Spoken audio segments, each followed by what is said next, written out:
there's this rise within women especially where I think it's the second greatest reason out that they don't have kids, behind just not wanting kids, is not being able to find a suitable partner. Yeah. And you see that just with relationships as well. There are these standards placed that can't be reached. Why do you think that's emerging? Is it that they've got too high standards? Is it that men just need to be better? What's going on there? Yeah, it's a good question. I think it's probably a bit of both, that men are increasingly falling behind, and women, as they become more and more successful, they tend to favor men who are at least as successful as themselves.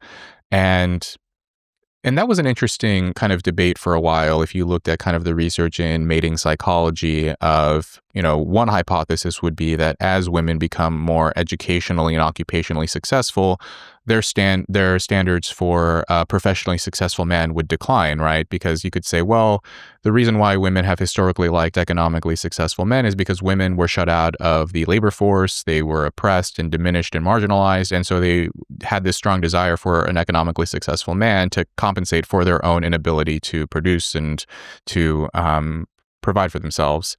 And so this would suggest that as women became more successful with time, their preference for a successful man would weaken. And because they're, if you're educated and you're successful and you're making money, then you don't necessarily need a partner who's also educated and successful and so on. But that's not what the research shows. It's actually the reverse, where as women become more and more successful with time, their preference for a successful man strengthens rather than declines. And you can see this with, there's a really nice article recently by Rosemary Hopcroft, who's a sociology professor, who analyzed female and male billionaires. And female billionaires are orders of magnitude far more likely to marry a fellow billionaire than a male billionaire is. In other words, a male billionaire, they are more likely than the average person to marry a billionaire, but they are also fine with marrying a non-billionaire. Female billionaires almost always prefer to marry a very wealthy man. And you see this with, female senators and CEOs and so on, that if you look at who they marry, they tend to marry a man who is, very successful themselves. Whereas successful men, they also tend to marry successful women, but the preference and the likelihood is much weaker. And so then when you sort of zoom out and look at the patterns in society, you see 60% of the bachelor's degrees are now going to women. So fewer and fewer men are going off to college. A greater share of young men are dropping out of the labor force in many metropolitan areas of the United States, including New York, Boston, Washington, D.C., Los Angeles. Among people under 30 years old, women are out-earning men. And so, women in major cities are also struggling to find a man who they would like to partner with.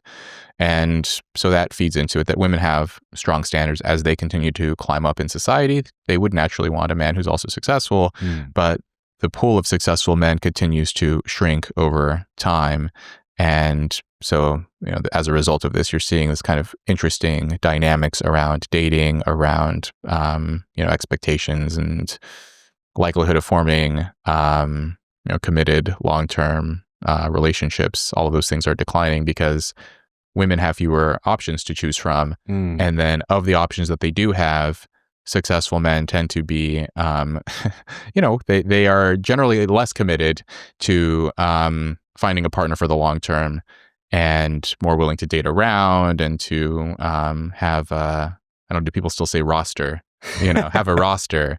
And the women who are dating these men tend to get frustrated and fed up because they're wondering, why aren't these men willing to settle down and commit and so on? And that's because this very small pool of men who are hyper successful, when they have a lot of options, they aren't interested in settling down, at least not so young. So there's this bifurcation of available resource provision, with women being able to provide more and men being able to provide less. I spoke to William Costello about this. He studies incels, and he has this theory about the actual sort of evolutionary cause for misogyny. And it's about bringing women down to a level that you can finally acquire them at.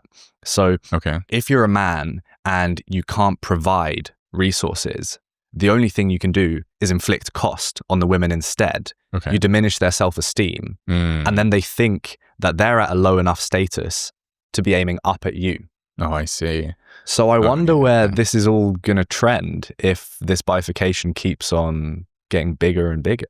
Yeah. Okay. So yeah, I've spoken with William. He's a friend, and so like for like incels, right? Like they are not doing well in the labor force, and they unsuccessful in life, and so yeah, so that's the misogyny comes out, and then an attempt to sort of level the field in that way.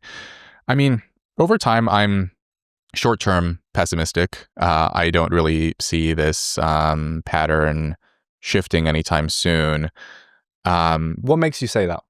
I don't really see people changing their standards. I don't really see. I don't assume these, incels or neets or these kind of unemployed, unsuccessful guys coming to their senses and deciding. Because as society becomes more wealthy and resourceful and abundant and so on, there's actually less economic need to work. I've had these experiences on Twitter where I'll post ads for jobs and say like, hey, this is a job that's available for you and you can work it. And I get all of these nasty comments there. And I understand that this is kind of it's the internet, it's not real life, whatever, it's Twitter. But there is this sort of broader pattern where a lot of young people don't want to work jobs that they think are beneath them or that they feel aren't up to a certain standard or don't hold a certain kind of status or cachet.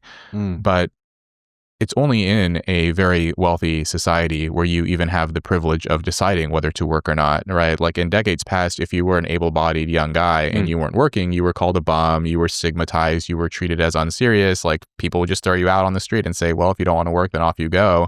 Whereas now it's kind of growing increasingly acceptable to just live with your parents. Like every person, every man I know, including myself, I know someone, at least one guy who still lives with his or her parents, sleeping in the garage, 28 years old and kind of maybe works part-time and spends a lot of time on the internet and doesn't really do anything. And that wasn't a possibility, say, in like the Great Depression. You like literally had to work or you would starve. You don't have that anymore. The other factor, if you don't have the economic incentive in place to get young men to work, well, what else do you have? You have social incentives. So if you're a young man and you don't work, you can use shame and stigma to basically say, like, if you don't work, we as a society are going to reduce your status in our eyes, and we're going to treat you as, kind of less worthy or less valuable. We're going to respect you less.